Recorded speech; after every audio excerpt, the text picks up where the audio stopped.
જય શ્રી કૃષ્ણ મિત્રો આપ સૌ મિત્રોનું મારી ચેનલમાં હાર્દિક સ્વાગત છે।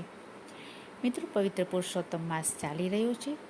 મારી ચેનલમાં આપને દરરોજ અધ્યાય મહાત્મય વાર્તા વગેરે સાંભળવા મળતું રહે છે, તો આપ સૌ કૃપયા ચેનલને સબસ્ક્રાઈબ કરી લેશો અને સાથ સહકાર આપશો। આજની વિડીયો આપણે અધ્યાય 19 સાંભળશું।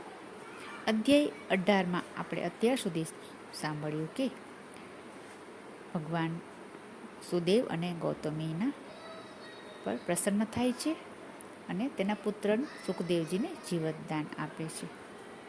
હવે અધ્યાય 19માં આપણે સાંભળશું, તેનું નામ છે દ્રઢ ધન્વાની પૂર્વ કથા।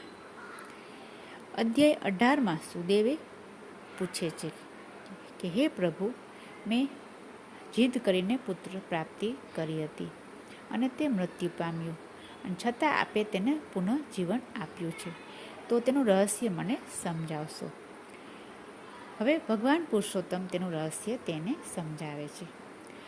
ભગવાન પુરુષોત્તમ બોલ્યા, હે સુદેવ, તે જે વ્રત કર્યું છે તેવું વ્રત કોઈથી થઈ શકે તેમ નથી।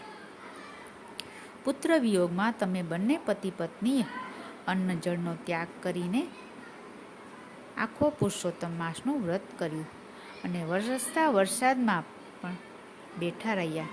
આ વરસતા વરસાદમાં જ તમે અભ્ર સ્નાન કર્યું છે, તેના ફળ સ્વરૂપે તમારો પુત્ર આજે સજીવન થયો છે।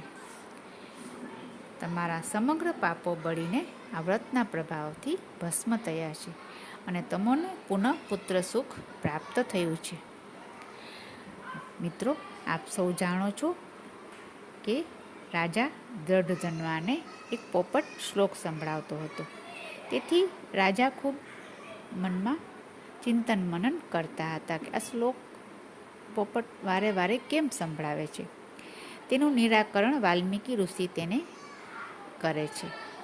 હવે આ અધ્યાયમાં વાલ્મીકી ઋષિ કહે છે, રાજા દ્રઢધન્વાને તેના પૂર્વજન્મની કથા વિસ્તારથી કઈ સંભળાવ્યા પછી ઋષિ કહે છે કે હે રાજા, તમે પૂર્વજન્મમાં સુદેવ નામના બ્રાહ્મણનો અવતાર છે અને તમારી પત્ની ગુણસુંદરી પૂર્વજન્મની ગૌતમીનો અવતાર છે। આ પોપટ તારો પૂર્વજન્મના પુત્ર સુખદેવનો અવતાર છે। આ પોપટ જાણે છે કે તું તેનો પિતા છે અને તેથી તમને ચેતવવા માટે પેલો શ્લોક તે વારંવાર બોલતો હતો। આ પ્રમાણે મહર્ષિ વાલ્મીકીએ રાજાનું મૂંઝવણ દૂર કરી। મહર્ષિ વાલ્મીકીએ રાજા દ્રઢધન્વાને પોપટના શ્લોકનું રહસ્ય સમજાવ્યું અને તેના પૂર્વજન્મની કથા કહી। તો આ હતો દ્રઢધન્વાના પૂર્વજન્મની કથા। હવે અધ્યાય 20ની મહાત્મય આપણે આવનારી નવી વિડીયોમાં સાંભળશું। ત્યાં સુધી જય શ્રી કૃષ્ણ, જય પુરુષોત્તમ ભગવાન, અને હા, વિડીયોને લાઈક કરશો અને શેર કરશો। ફરી મળીશું। જય શ્રી કૃષ્ણ।